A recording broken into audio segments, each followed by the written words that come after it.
पिछले वीडियो में हम सच्ची वीरता का अध्ययन कर रहे थे, तो हमने देखा उसमें लेखक जो हैं सरदार पूर्ण सिंह अपने निबंध में वीरता के विषय में बताते हुए कहते हैं कि वीरता की अभिव्यक्ति, अभिव्यक्त का मतलब प्रकट करना, वीरता की अभिव्यक्ति केवल मरने में तलवार तोप के सामने जान गंवाने से ही नहीं होती, बल्कि सत्य की तलाश में राजपाट घर द्वार छोड़ने वाले महात्मा बुद्ध जैसे लोग भी वीर की श्रेणी में आते हैं। यदि कोई सच्चा वीर हो तो आवश्यकता पड़ने पर पीछे नहीं हटता, चाहे जैसी परिस्थिति हो उसका डट कर सामना करता है।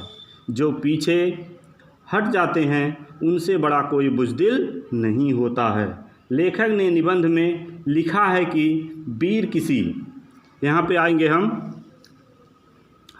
वीर पुरुष का दिल सबका दिल होता है। वीर जो होते हैं वह सबके प्रिय होते हैं, उनके मन की जो बात होती है वह सबको पसंद आती है, उनका मन सबका मन हो जाता है, उसके विचार सबके विचार हो जाते हैं, उसके संकल्प सबके संकल्प हो जाते हैं। तो लेखक कहता है कि जो वीर पुरुष होते हैं उनका दिल सबका दिल होता है, वो सबको पसंद करते हैं, सब उनको पसंद करते हैं, उनका मन सबका मन हो जाता है, उनके विचार सबके विचार हो जाते हैं, उनका संकल्प जो निश्चय होता है वह भी सबका हो जाता है, उसका बल सबका हो जाता है, वह सबका और सब उसके हो जाते हैं, यानी सब उन्हें पसंद करने लगते हैं और वह भी सभी को पसंद करने लगते हैं। वीरों को बनाने के कारखाने कायम नहीं हो सकते। तो लेखक यहाँ क्या कहता है कि वीरों को बनाने के कोई कारखाने नहीं होते, यानी वीर किसी कारखाने में नहीं बनाए जा सकते। वे तो देवदार के वृक्षों की तरह जीवन के अरण्य में खुद ब खुद पैदा हो जाते हैं। तो जिस प्रकार देवदार का वृक्ष जंगल में अपने आप पैदा हो जाता है, अपने आप बड़ा हो जाता है, उसको किसी के सहारे की, किसी की सहायता की ज़रूरत नहीं होती, वह जंगल में खुद ही खुद पैदा हो जाता है और एक विशाल वृक्ष बन जाता है। उसी तरह से ये वीर जो होते हैं वह भी अपने गुणों के आधार पर बड़े होते हैं, महान हो जाते हैं और बिना किसी के पानी दिए, बिना किसी के दूध पिलाए, बिना किसी के हाथ लगाए तैयार होते हैं। जो देवदार का वृक्ष होता है वह जंगल में खड़ा होता है और ना उसको कोई पानी देता है, ना कोई उसकी कोई सहायता करता है, और दुनिया के मैदान में जिस तरह से देवदार का वृक्ष होता है उसी तरह से ये वीर भी दुनिया के मैदान में अचानक आकर के सबके सामने खड़े हो जाते हैं।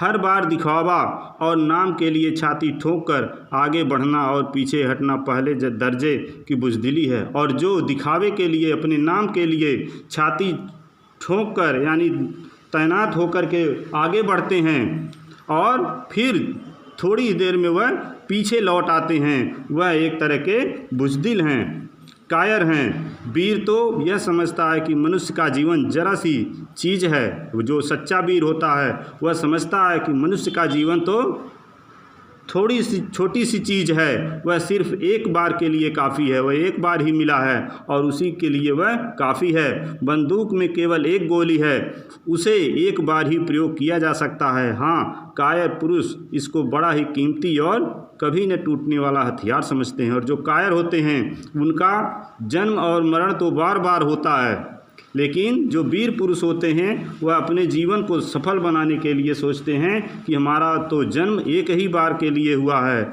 इस नाते हमें कायरों की भांति जीना नहीं चाहिए।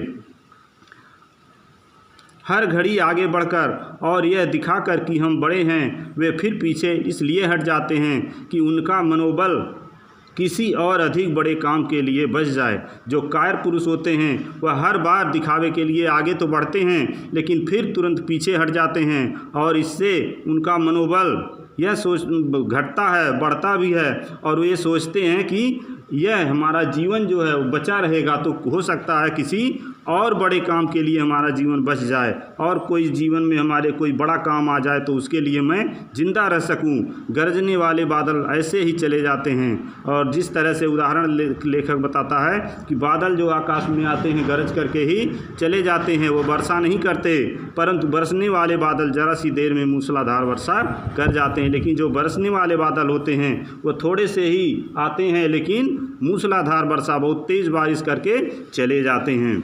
वीर पुरुष का कुदरत की समस्त ताकतों का भंडार है, और जो वीर पुरुष होते हैं उनके अंदर जो प्रकृति के द्वारा दिया गया ताकत मौजूद होते हैं। कुदरत का यह केंद्र हिल नहीं सकता, और ये जो प्रकृति ने उन्हें दिया है वह कभी ख़त्म नहीं होता, समाप्त नहीं होता। सूर्य का चक्कर हिल जाए तो हिल जाए, परंतु वीर के दिल में जो दैवी केंद्र है वह अचल है। तो जिस तरह से सूर्य का चक्कर हिल जा सकता है, लेकिन वीर का दिल जो होता है वह दैवीय केंद्र माना जाता है, और जो अचल है, न हटने वाला है। कुदरत की नीति चाहे विकसित होकर अपने बल को नष्ट करने की हो, मगर वीरों की नीति बल को हर तरह से इकट्ठा करने और बढ़ाने की ही होती है। वह वीर क्या जो टीन के बर्तन की तरह झट से गर्म और ठंडा हो जाता है। तो यहाँ लेखक कहता है कि वह वीर नहीं होता जो तुरंत ठंडा हो जाए और तुरंत ही गर्म हो जाए। सदियों नीचे आग जलती हो तो भी शायद गर्म हो, और हजारों वर्ष बर्फ पर जमती रहे तो भी क्या मजाल कि उसकी बाड़ी तक ठंडी हो जाए। तो जो वीर पुरुष होते हैं उनकी बाड़ी में जो जोश होता है, उत्साह होता है, वह कभी ठंडी नहीं होती। उसे खुद गर्म और सर्द होने से क्या मतलब, सत्य की सदा जीत होती है। वह अपनी सच्चाई पर ही वीर पुरुष चलते रहते हैं, वह हमेशा गर्म और ठंडा नहीं होते हैं।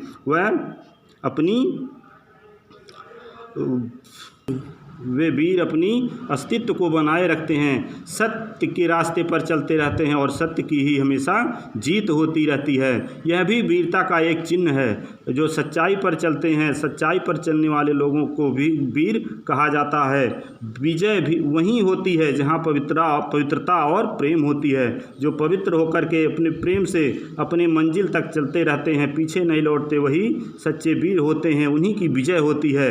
दुनिया धर्म और अटल आध्यात्मिक नियमों पर खड़ी है।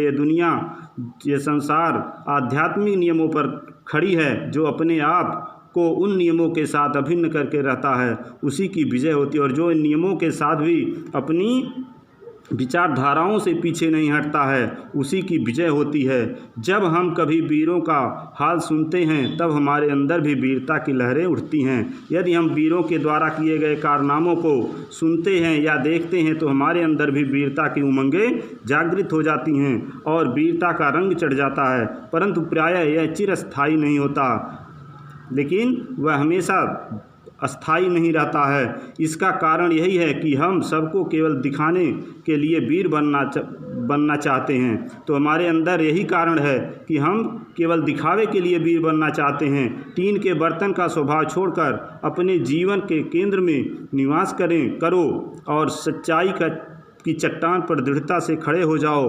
बाहर की सतह को छोड़कर जीवन की तहों में घुसो, तब नए रंग खिलेंगे। तो यहाँ क्या कहते हैं सरदार पूर्ण सिंह जी कि हमें टीन के बर्तन का स्वभाव छोड़ करके हमें जीवन की सच्चाई में घुसना चाहिए, तभी हमारे अंदर वीरता की उमंगें जागृत होंगी और नया रंग खिलेगा।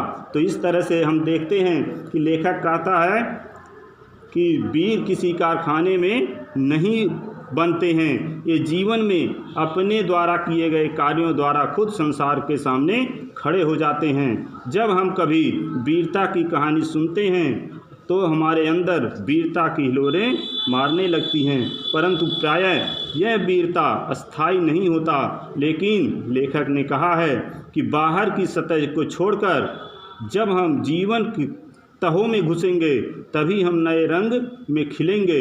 अर्थात मनुष्य को बाहरी आडंबर को छोड़कर जीवन के वास्तविक मूल्यों को अपनाना चाहिए। जो बीच राह में बैठ गए वे बैठे ही रह जाएंगे, जो लगातार चलते रहते निश्चित ही वे मंजिल पाते हैं। इस तरह से यह हमारा सरदार पूर्ण सिंह द्वारा लिखा गया सच्ची वीरता नामक निबंध समाप्त होता है। इसको आप लोग दोहरा लेंगे और आगे जो इसका अभ्यास कार्य है उसको अगले वीडियो में बताया जाएगा। धन्यवाद।